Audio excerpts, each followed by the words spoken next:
voted to become incorporated. So this presentation is an overview of what we've worked on and what's being recommended to the church. And this isn't a yes or no proposition. This is what we've come up with, what we think will so that we can fulfill our purpose as a church. In all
provide advice to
fit into this congregational way of doing it. Next one, Josh. Our legal requirements, Josh, next slide, thank you, are that we have a board which at a minimum has chairperson, secretary, treasurer. What we're looking at to make that fit with our church is to have a leadership team which contains chairperson, which is an elder, secretary, treasurer, but the rest of the elders form up that board in corporate jargon, but what we're calling leadership team. Now, that one, next Josh, that will work in terms of the church as the elders having responsibility for the church, managing the affairs of the church, spiritual and otherwise, but as part of the leadership team for the non-spiritual components of it. Deacons have particular portfolios, which is the way we work now, that have responsibilities fulfilled, both spiritual and legal responsibilities, administrative responsibilities. They report to the leadership team or the elders, depending on whether it's which it is, spiritual or administrative. And then the congregation is being served by those people and appoints those people to those particular offices. Next, Josh. So, who knows what's happening here? Our administrative and legal requirements have this leadership team, or what you might think of as a board, who have responsibility to make sure that all of our administration, all of our paper trail, all of our legal obligations, all of our insurance obligations, everything like that is taken care of. Now, some of that responsibility is delegated to deacons, ladies, music, building, youth group, Sunday school. They report to the leadership team, and the leadership team holds them accountable for fulfilling their obligations. So, as an example, Sunday school teacher, Sunday school deacon is responsible for making sure that all of the Safe Church checks are completed. Everyone who's got a Working with Children card goes to the Sunday school. We've got that recorded. They're answerable to the leadership team to have those things done. That they're not putting anyone there who's not actually got those legal checks that they've had to have for looking after kids. Then also have the issue of they're responsible for making or conducting a risk analysis of their activities. In Sunday school, that's an insurance obligation that we've got, following policy and procedures, all of those sorts of things. So that's their reporting to the leadership team in that respect. And that goes the same with all of the others. Leadership team holds them accountable, make sure they do that. Next one, Josh. In conjunction with that, the elders are elected to have spiritual oversight of the church and make sure that the church has doctrine right, people are being cared for and loved for appropriately, all of that sort of thing. So in the case of Sunday school, what you've got is the elders are overseeing that to make sure that the curriculum is appropriate, that people are behaving morally and ethically, that they're caring for others, that their character and conduct is appropriate with Sunday school, all of that. So you've got that reporting to and obligations and responsibility for. And so that's essentially what we've got done at the moment. But there's a few little changes in terms of how we think about it being managed. Now, when it comes to, next one Josh, other committees and stuff, etc. So at the moment we've got lots of different committees and other positions that people get voted on. It's our third month of voting in our 3-month voting season that we have in the church. It's been noted by a number of people that there's a few things about this system which work, some things that don't, some things that could be done better. And so what we're proposing is that whole lot of things, other positions and committees, it's up to people to volunteer for that. They want to do something to serve the church in particular. They put up their hand, they approach the leadership team, say, I'd like to do this and serve in this capacity. And then the leadership team approves and goes with that. And that reduces a huge amount of administration, but also stops us from having a whole bunch of things that maybe there's only one person who really loves that and does it well, but other people don't particularly feel gifted or desire to serve in that way, and fulfilling things. So, and a great example of this is the way that Dan's does the newsletter. You know, she just said, "I'd like to do a newsletter." Came and asked her if she could, discussed it, said, "Wait for it, way to go, just have a go, see what you like, what you do." And she's done that well. That doesn't mean that there's anyone else in the congregation afterwards who wants to do a newsletter exactly the same way Dan's does, or even wants to do a newsletter if she doesn't, which doesn't devalue what she's doing, but we don't want to have to go, well, now we've got a position and we need someone every year and got to nominate them and stuff. So in part, an awful lot of this is actually wanting people to speak to one another rather than the current system, which is, well, I'm just going to write down someone's name for a position because we have to put positions and people, and I'm never going to talk to them and I'm never going to speak to them, and it becomes a little bit difficult. Whereas if we actually have the opportunity to say, how can I serve, what do I want to do? And then be free to do that with appropriate oversight from the elders, we think that's probably a better way for us to organise and do things.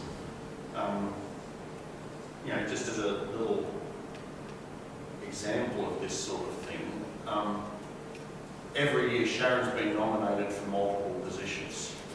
And only once has she had someone actually say, yeah, this is a job that's coming up, I think you'd like to do it. So every year, the secretary has to approach Sharon and say, you've been nominated for this job.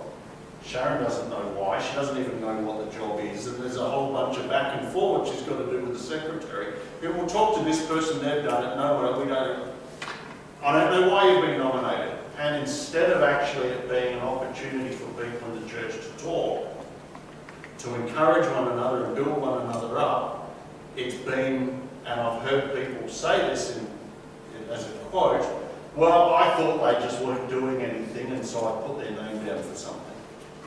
Which isn't actually what we're trying to encourage people to do, of just filling roles that we've got defined. So that's hoping to free people from feeling obliged to do something because they've been nominated and they're not really sure, but also just say, how can you serve and what would you like to do as we go with that. So,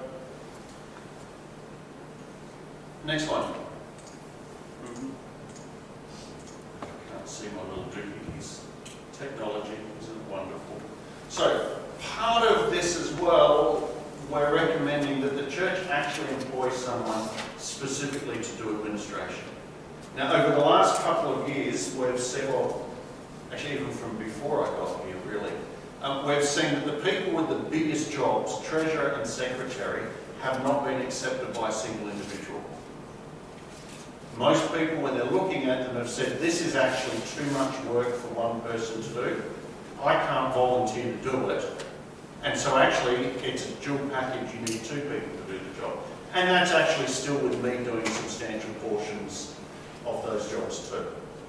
And so there comes a point where we've got to recognise that our requirements have changed over time. And we do need to do an awful lot that we didn't used to. There comes a point where I think most churches in Perth are recognising that a single pastor church is not actually viable as a legal entity. Unless, of course, you want to employ a pastor to do mostly admin and not much pastoral work. That's up to the church. But there's something like that going to happen. And talking with secretary and treasurer, getting feedback on that, probably a 1 to 2 job a day a week on average to do a bunch of that stuff. So that's something that we're looking at and recommending too. Come on, computer. Okay. There's a few other little changes that we're looking at and having got through feedback. So first one, the concept of inactive membership, we're looking at just ditching that. When people leave the area and move away and move to another church, keeping them on our books doesn't actually really make sense.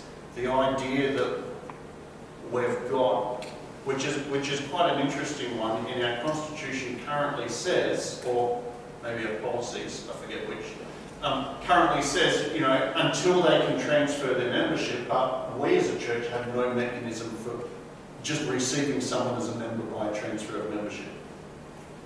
Might have happened a long time ago, but we've got no mechanism for doing that. Nothing in policies, constitution. So we're proposing some changes to that. If you leave the area and move away and start attending another church, whether you pick up membership there or not, that's actually counted as your resignation, rather than trying to keep things going. Another one, we're still looking at retaining 2 mechanisms of membership. First one being, if you get baptised, you're automatically extended membership, as the Constitution and policies currently say. The Constitution currently says. And if you don't get baptised in church, but you've been baptised elsewhere, you go through an interview process as part of that. We're trying to do that. But there are 2 different mechanisms for membership. It was noted earlier. We're keeping that. And we're looking at secretary and treasurer, instead of having them as part of the deacons, because they form actually a different group and their responsibilities are quite different, having those as 2-year appointments rather than 1, because they're actually really major significant roles, and to go into 1 year, that's actually not really a viable way of doing it. It's a lot of learning and work in those. But to actually include them and vote them at the same time as the elders are voted, because they're part of the leadership team rather than deacons as a separate issue. That's broadly what we're doing. There's a whole bunch of little changes that are requirements. There's a huge amount of additional administration. Some of that comes from becoming incorporated. Some of that is just stuff that we're supposed to have done and should have been done from well before I got here, and just never has been. And then some of that are new requirements that's come in over time that we've been here. So an example of the first, that third one is, so first one, new requirements becoming incorporated. We have to provide annual reports to the association's branch of the mines department. New requirement.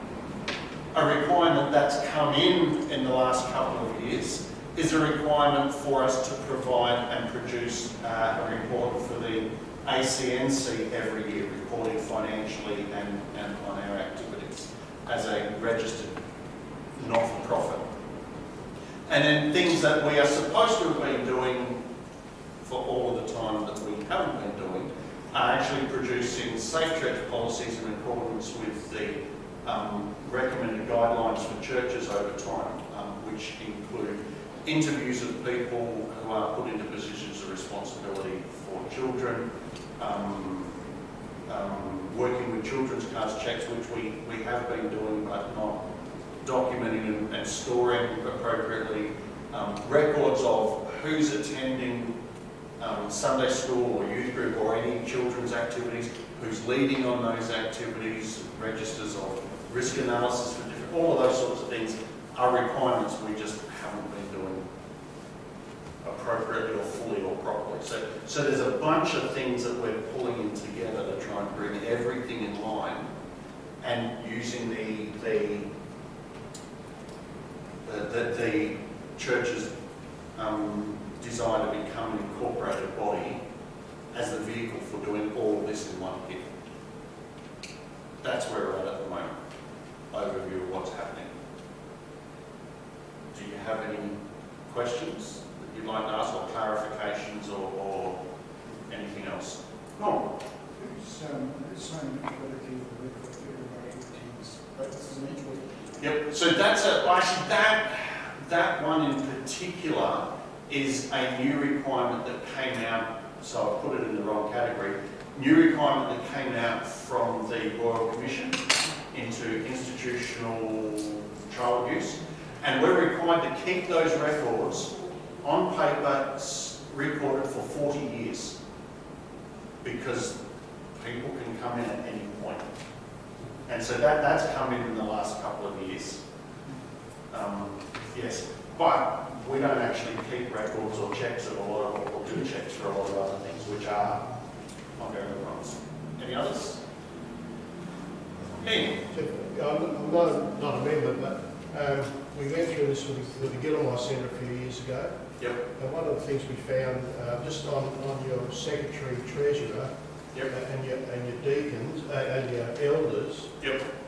we found that we had a similar, different, but we found we had the whole leadership leave with no experience. Yep. So if you have them alternate, instead of having the whole lot Yep. at once, you have them alternate. Yes. Yep. And sometimes that's just naturally happened for us as elders are at different terms. But yes, having them, what's the word for it, staggered is an important thing. Yes. And so that's the little detail, but excellent point. Yep. Sarah. What does this mean for like the Baptist Union? Like, does that mean we're not with the Baptist Union anymore? Like, how does that work? No. So as members of, as a voluntary member of the Baptist Union, we have certain obligations that we agree to as part of our membership. So some of them are just agreement and adherence to the statement of faith that they produce, which is fairly broad, easy for us to do. Some of it is that we actually have and practice safe church policies, which are intended to protect vulnerable people and make sure we actually take into account of things that we're supposed to do. So some of that's that. So it doesn't, none of this actually has to do with membership of the Baptist Union. I mean, it's not a yes or no, or we become or don't become. We were part of the Baptist, our part of the Baptist Union as an unincorporated body can become part as an incorporated body, or stay, it doesn't actually affect that at all. So we'll still be like networking with other Baptists? Yes, yep. So all of those requirements haven't changed. We're still supposed to do them incorporated or unincorporated. It's just we're not fulfilling our obligations too well at the moment. And that doesn't affect our membership, it affects what we're doing here and the way we're looking after people and making sure that things are done appropriately. Yep. Did that, is that answering the question? Yeah, I was just sort of wondering more like, are we sort of distancing ourselves from the Baptist Union? No. No, so if you think, they give us some obligations that we've got, but they're very, very minor and unaffected by this at all. Mark? Can you explain the admin role a bit more? Yes. And how it would lessen the Treasury and Secretary's jobs to a certain extent? And Yep. then the past job, what would the admin person be doing? What would that look like? Okay, so for the admin role, an awful lot of that will be the legwork of other things, and so be overseen by the particular people. So it's making sure that reports are collected and distributed appropriately for meetings. It's making sure that all the ballots are distributed appropriately on time for things. Checking through and sorting the mail and the emails that come through, making sure they go to the right people and get actioned and followed up on. For things like hopefully something like the basic payment of bills that are regular things. So at the moment we have in Renee an incredibly capable person who does a huge role. It's not likely that there are very many people in the church who are familiar with and do how much and know how much she does. And so when it comes to the next person who wants to be treasurer, when Renee decides that she's had enough, it's unlikely we're going to, when you actually look at the list of everything that they're supposed to do, unlikely that they're actually going to be able to say yes, they'll do all of that list of stuff. And so we've been looking, and Renee's been working on different options of what can you separate out, what can you get someone else to do.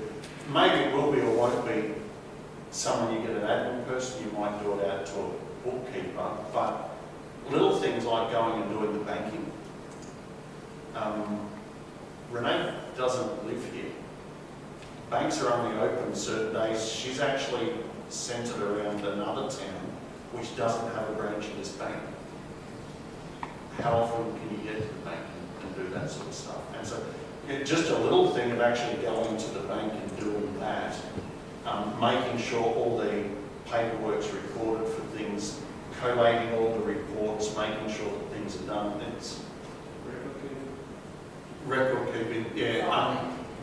There's a huge amount. I'm sorry, it's on my other computer that I've got 4 pages of jobs that are currently done that need to be done, which gets spread out.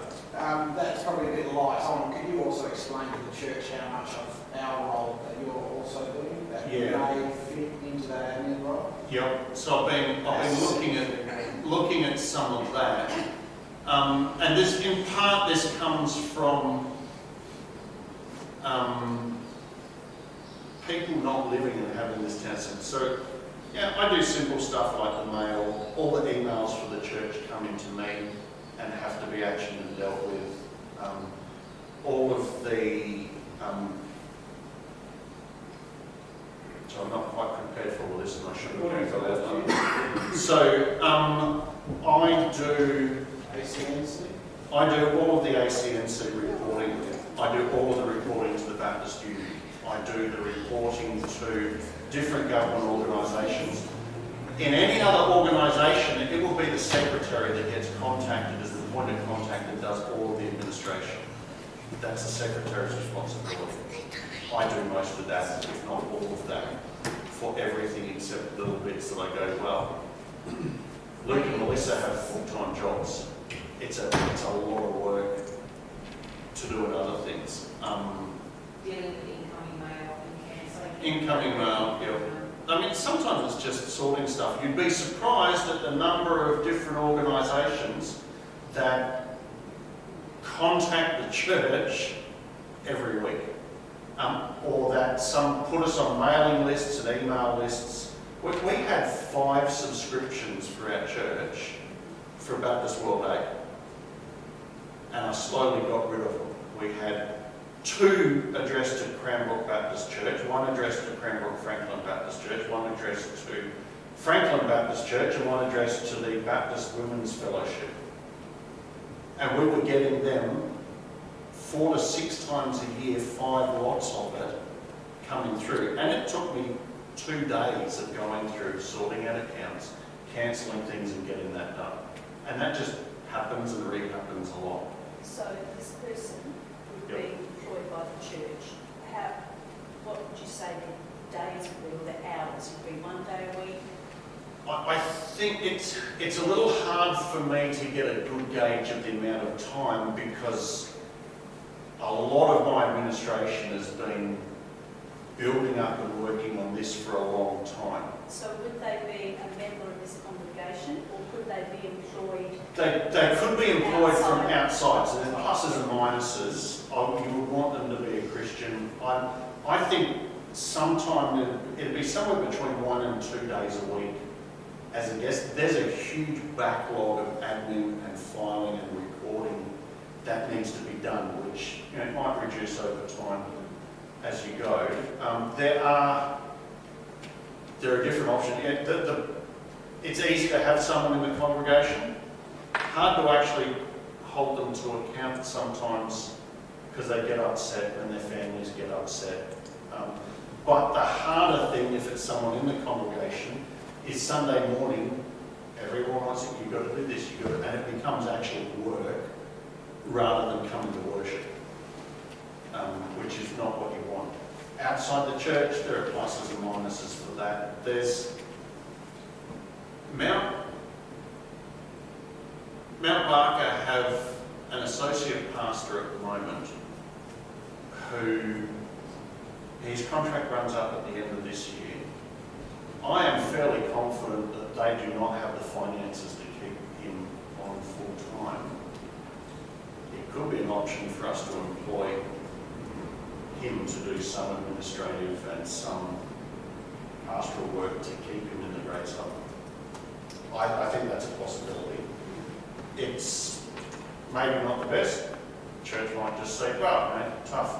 We employ a pastor to do admin a couple of days a week. You know, and you just get used to me doing less pastoral stuff. So, can I just ask, with that leadership group, Yep. who, you had elders, Yep. treasurer and deacon, so Yep. there was no pastor actually in pastor? The pastor's one of the elders. Yeah. So the Pastor's one of the pastor's- elders, but the pastor, I don't see having a formal role in that thing. You're not always going to have a pastor. Yeah. And so if you're relying on a pastor to do all of this stuff, what do you do when the pastor goes on long service leave for 6 months and a half pay? We just stopped. What do you do when you do? Well, and honestly, that's an awful lot of what happens.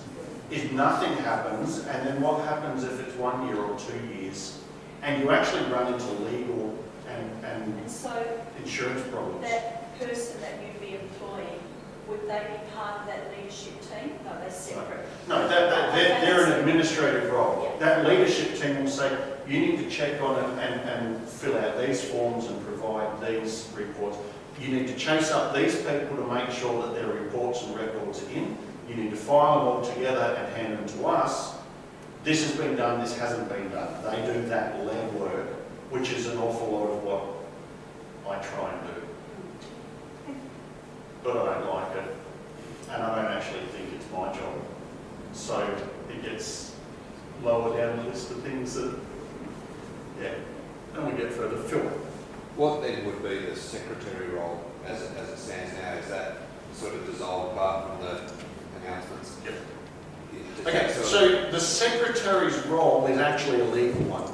They are responsible for ensuring and accountable for ensuring that all of these things actually happen.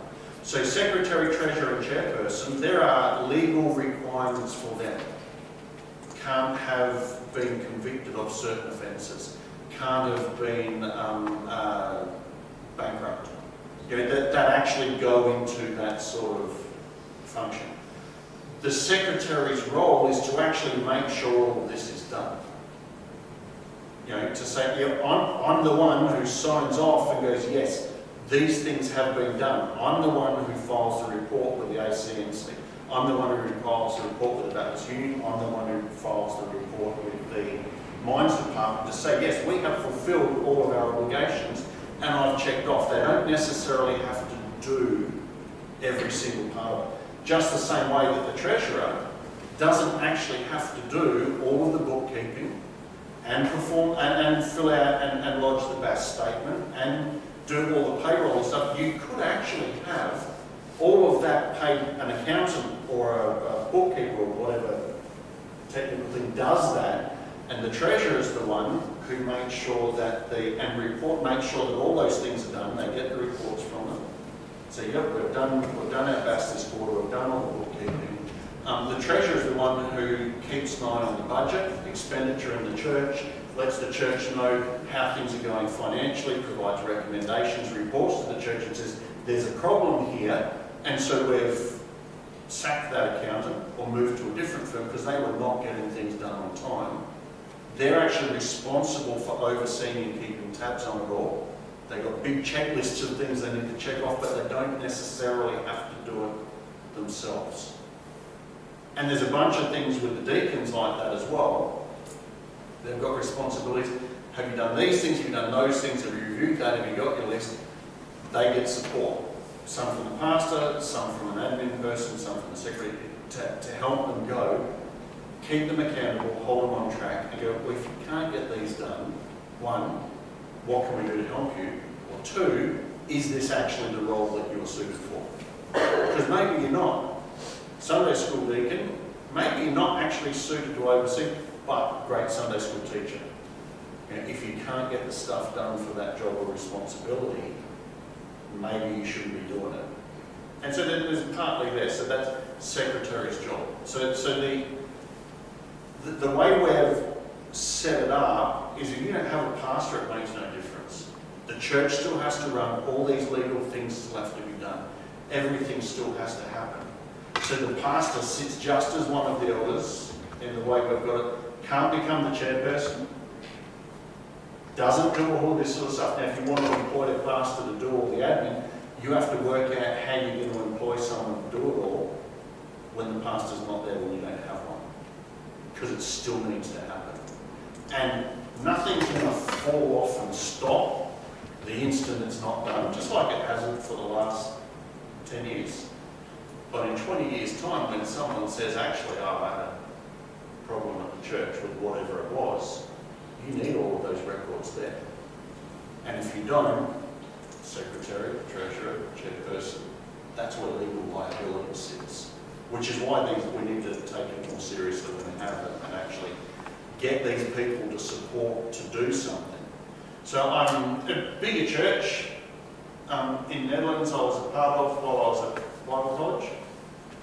They had a retired accountant spend 4 days a week doing their books and doing their treasurer's job. 4 full days a week. Again, much bigger than us. But Renee would spend at least, 4 or 5 hours a week on average doing treasury stuff. Bit less. Okay. And she's been doing it for years. She's good at it and she knows how to do it all. But how much time would you have spent setting everything up to get it to the point where you need to spend less? Yeah. Yeah, it's huge. And so she's done all that work so that she can manage it easily. You know, this week I would have spent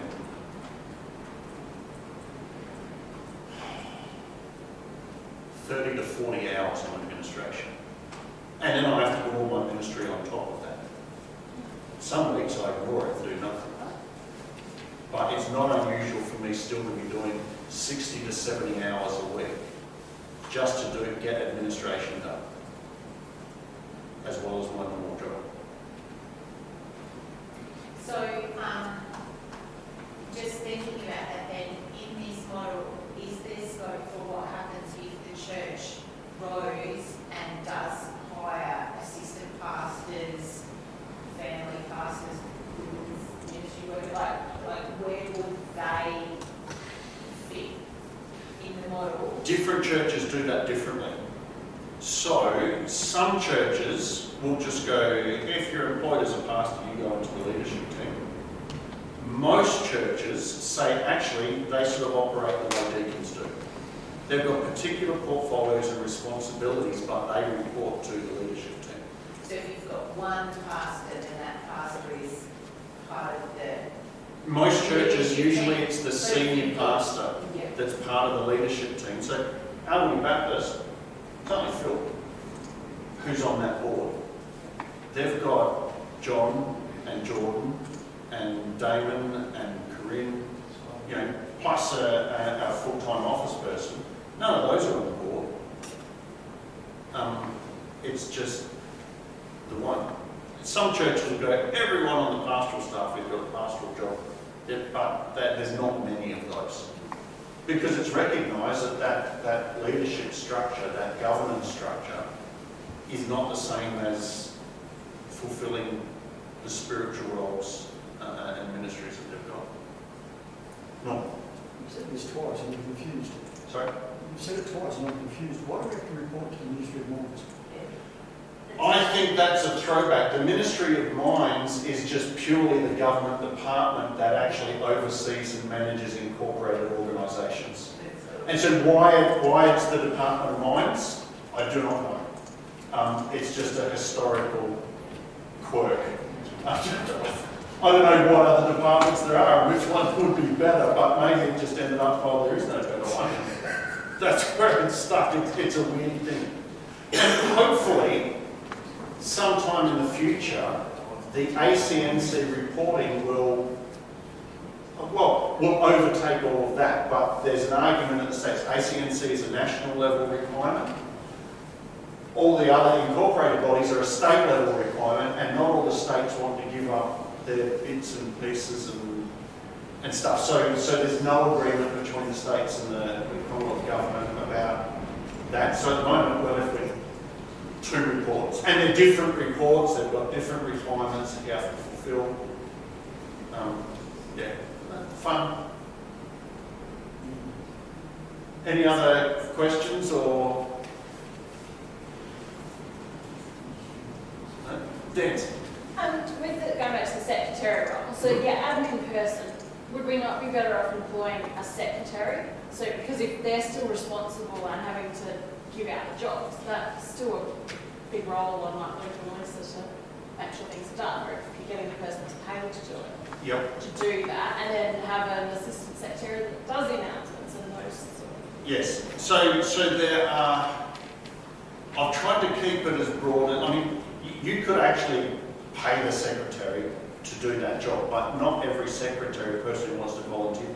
Luke and Melissa don't have time to take on another patient. But you could. Job. Yes. So partly there's problems that if we actually employ someone from outside of the church, they can't legally or constitutionally have that role. If they're not a member, they can't have that role. But we can have someone who's not a member just do a bunch of legwork. And the secretary actually is responsible for making a whole bunch of decisions on behalf of the church.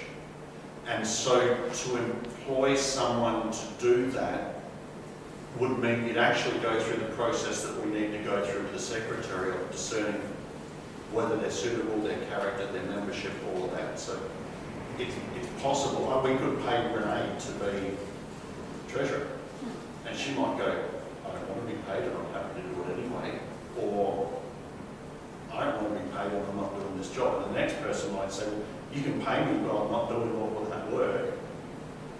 So we're trying to keep it sort of as open and flexible as we can. And things will ossify eventually into this is just the way we do it. You know, Renee will be 97 and still treasurer, but no one else wants to do it. And everyone makes her feel bad about not doing it and stuff, but it's okay. That's it. Just once going back to Gilmore again, we went through this whole process 5 years ago. Yep. And we did exactly what we're proposing now, and it took a huge burden off everyone else, and exactly what you were saying, where the admin person would have to report to the elected treasurer and secretary. It was their responsibility to make sure that it was all done right. Yep. But it just took a huge burden off the whole board that I didn't have to do all that work because we've got our own jobs and lives to live. Yep. By employing that person, it just made a huge amount of difference, and it does work very well. Yeah.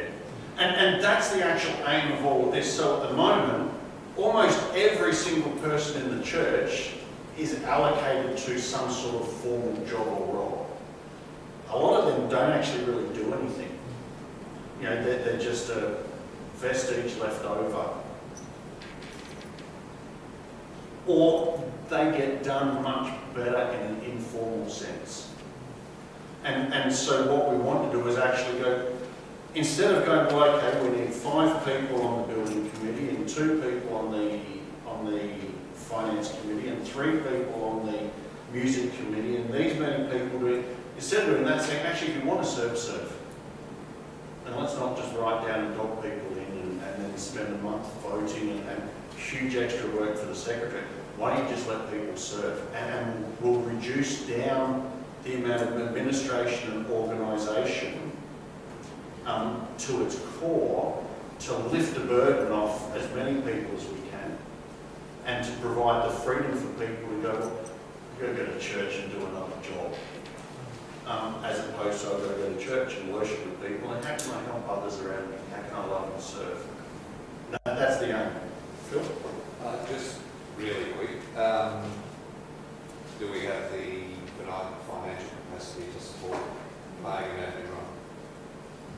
Simple answer. We were talking about what you're saying about 15,000. I think at this stage, yes. I would think it would be difficult for the church to pay that and also pay an accountant for on top of that. I think that would be a hard thing for the church to do. And at the end of the day, we're still relying on our grant and gift givings to cover what we need to run as we are now. So I think, if we were to ever, if they were to ever drop, they've been very consistent as long as I've been treasurer. Those board arrangements have been consistent. but I think if they were to ever drop, that would make things difficult. That's, And I think in light of that, the building is at a point where it's manageable. I think probably like it would be very difficult to have a pastor and an admin assistant when we were in the middle of the building stuff. That would have been very, very tight. So that is something to keep into mind. If we were ever to do another big project or take on something large, that would be difficult with the two roles if we had two people in that role at the same time. So, if I can summarise, Yes. about manageable where we are, so long as people keep giving and donating grain and stuff in the way that they currently do. If that changes significantly, no, or a bit. If people want to actually bump up their giving, makes it more secure, but still, because a third of our stuff comes in the donations of grain and things, our budget, we're pretty dependent, and that's not something you can judge. Now, the other thing to keep in mind is this is the sort of thing that needs to continue all this administrative work. I'm sure that every time you are between pastors, you're probably 6 to 12 months, would be a guess, historically. You may find that that becomes longer in the future, which actually gives you a buffer of filling up again when you go. Or you can look like it was when David Juniper was here. You go, actually, we can only afford a pastor 4 days a week. It's what No Anchorites does. And you look and say, well, okay, pastor can only be here 4 days a week. Or if it's 5 days, then they've got to do all of that administration or whatever as well, but it's clearly defined as to what's happening. And that's just the church, that's a decision that the church needs to make. What do we want to do?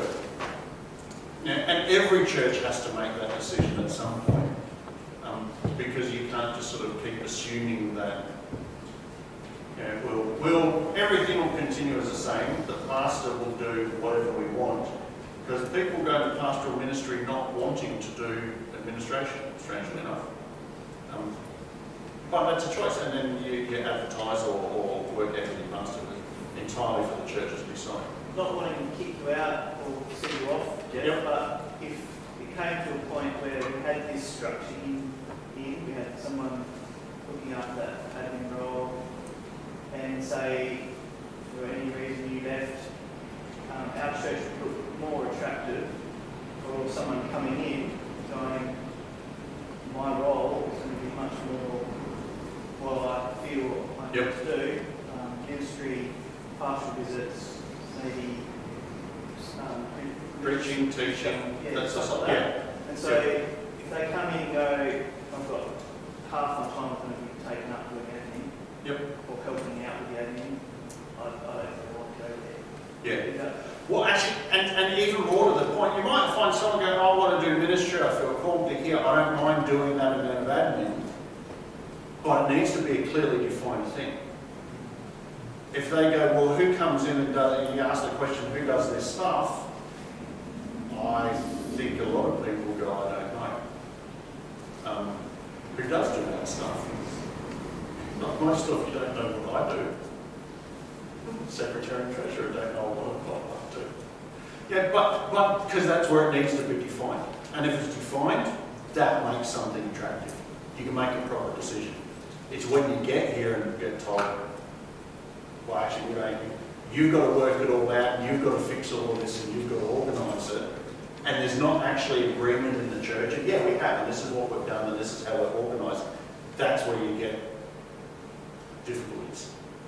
And people who are going into pastoral ministry as well, they have been trained in theology and pastoral ministry and stuff like that. They don't necessarily have a background. You were an officer in the army and have done like a certificate in administration and stuff like that. So you've got some level of administration to it, but there are other people who go in to do their theological training and their background was all Phil from Howard. His background was as a physio.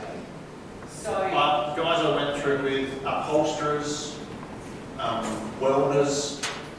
Now, that's not to say that that the pastor doesn't or won't or can't provide administrative support and do a bunch of these things, that will continue, but it needs to be clearly defined that you're helping someone else rather than just continuing on and whatever it is. Looks like everyone's had enough and they can smell hot chips. I can smell hot chips, or I'm having a stroke, one or the other. Any other questions? No, have a think about all that. You'll come up with other questions or other thoughts and things, discuss it with other people in the church or back and forth. I'll try and do the same thing next week as well, and then I'll provide people with the 60 to 70 pages of documentation for you to go through in detail to your heart's delight. Can we just pray before we go, boys? Heavenly Father, it's a big change for our church and we're a bit mind-boggled looking at the change. Father, we want to know